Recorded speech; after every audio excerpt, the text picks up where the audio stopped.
আসসালামু আলাইকুম। জানিয়ে দেব এই মুহূর্তে হাতে পাওয়া সর্বশেষ ভয়ঙ্কর কিছু আন্তর্জাতিক আপডেট বাংলা সংবাদ। শুরুতেই থাকছে সংবাদ শিরোনাম। শুরুতেই জানিয়ে দেব ইসরায়েলি হামলায় গাজায় নিহত আরও 69 ফিলিস্তিনি। সর্বশেষ থাকছে গাজায় ইসরায়েলিদের ভয়াবহতার বর্ণনা দেওয়ার ভাষা নেই। এখন শুনছিলেন সংবাদ শিরোনাম, এবার বিস্তারিত। প্রিয় দর্শক, আপনি যদি এই চ্যানেলে নতুন হয়ে থাকেন, ভিডিওটি দেখতে দেখতে চ্যানেলটি সাবস্ক্রাইব করে আমাদের সাথেই থাকুন। ইসরায়েলি হামলায় গাজায় নিহত আরও 69 ফিলিস্তিনি। ফিলিস্তিনের অবরুদ্ধ গাজা উপত্যকায় গত 24 ঘন্টায় 69টি মরদেহ হাসপাতালে আনা হয়েছে। এতে করে গাজায় ইসরায়েলের আগ্রাসন শুরুর পর থেকে অন্তত 61,499 জন ফিলিস্তিনি নিহত হয়েছেন। ফিলিস্তিনি স্বাস্থ্য মন্ত্রণালয় স্থানীয় সময় সোমবার এ তথ্য জানিয়েছে। মন্ত্রণালয়ের এক বিবৃতিতে জানানো হয়, 69টি মরদেহ হাসপাতালে আনা হয়েছে গত 24 ঘন্টায়, যার মধ্যে একটি মরদেহ ধ্বংসস্তূপের নিচে থেকে উদ্ধার করা হয়েছে। একই সময় আহত হয়েছে 362 জন। এর ফলে যুদ্ধ শুরুর পর থেকে মোট আহতের সংখ্যা দাঁড়ালো 1,53,575 জনে। হতাহতদের মধ্যে অধিকাংশই নারী ও শিশু। বিবৃতিতে আরও বলা হয়, বহু নিহত ব্যক্তি এখনও ধ্বংসস্তূপের নিচে এবং সড়কে পড়ে আছেন, কিন্তু সেখানে পৌঁছাতে পারছে না অ্যাম্বুলেন্স ও সিভিল ডিফেন্স দলগুলো। মন্ত্রণালয় জানায়, গত 24 ঘন্টায় মানবিক সহায়তা নেওয়ার চেষ্টা করার সময় ইসরায়েলি হামলায় 29 জন নিহত হয়েছে এবং 127 জন আহত হয়েছেন। এর ফলে চলতি বছরের 27 মে থেকে এখন পর্যন্ত ত্রাণ সংগ্রহের চেষ্টাকালে নিহতের সংখ্যা বেড়ে দাঁড়িয়েছে 1,807 জনে এবং আহত হয়েছে 13,021 জন। এদিকে ইসরায়েলের নিরাপত্তা মন্ত্রিসভার গাজা সিটি দখলের সিদ্ধান্তের বিরুদ্ধে জাতিসংঘ নিরাপত্তা পরিষদের এক জরুরি বৈঠক তীব্র প্রতিবাদ ও নিন্দা প্রকাশ করা হয়েছে। বিভিন্ন দেশের রাষ্ট্রদূত এই বিপজ্জনক পরিকল্পনাকে আন্তর্জাতিক আইনের বড় লঙ্ঘন বলে উল্লেখ করেছেন।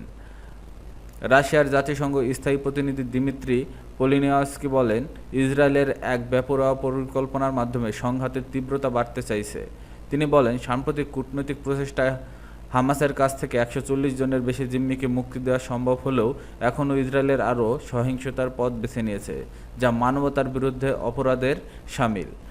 পোলিনিয়াসকি প্রশ্ন করেন, এই অমানবিক হত্যাযজ্ঞ থামানোর আগে আরও কত ফিলিস্তিনি প্রাণ যেতে পারে। তিনি যুক্তরাষ্ট্রের উপর গাজার ইসরায়েলকে পূর্ণ স্বাধীনতা দিয়ে দিচ্ছে বলে অভিযোগ করেন। চীনের রাষ্ট্রদূত ফু বলেন, গাজার বর্তমান পরিস্থিতি বিপজ্জনক পর্যায়ে পৌঁছেছে। তিনি জাতিসংঘ নিরাপত্তা পরিষদকে গাজা দখলের প্রচেষ্টা রুখে দিতে এবং নতুন ইসরায়েলি অভিযান নিন্দা জানানোর আহ্বান জানান।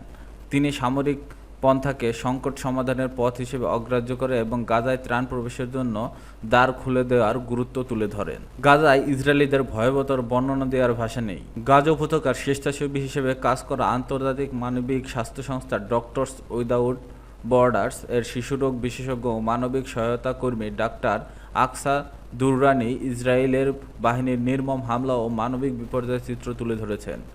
জনপ্রিয় photo blog humans of new ইয়র্ককে দেওয়া এক সাক্ষাৎকারে তিনি বলেন, আমি বহু জায়গায় চরম ক্ষুধার মধ্যে কাজ করেছি, কিন্তু এখানে যা সবচেয়ে ধাক্কা দেয় তা হলো ইসরায়েলের নিষ্ঠুরতা।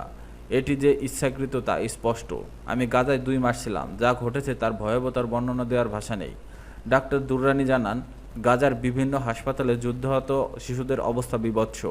কারো হাত নেই, কারো পা নেই, আবার কারো শরীরে 3য় ডিগ্রির দক্ষতার ঝলসে গেছে। পর্যাপ্ত ব্যথানাশক না থাকায় চিকিৎসা দিতে গিয়ে আরও কঠিন পরিস্থিতির মুখে পড়তে হচ্ছে। শিশুরা ব্যথার জন্য নয়, ক্ষুধার জন্য চিৎকার করছে, আমি ক্ষুধার্ত, আমি ক্ষুধার্ত।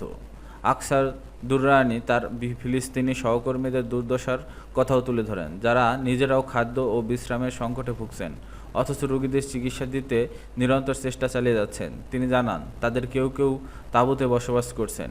কারো কারো পরিবারকে 15 থেকে 20 জন সদস্য নিহত হয়েছেন। গাজায় চলমান ইসরায়েলি অভিযানকে স্পষ্টত এক গণহত্যা হিসেবে উল্লেখ করে ডাক্তার দুররানি।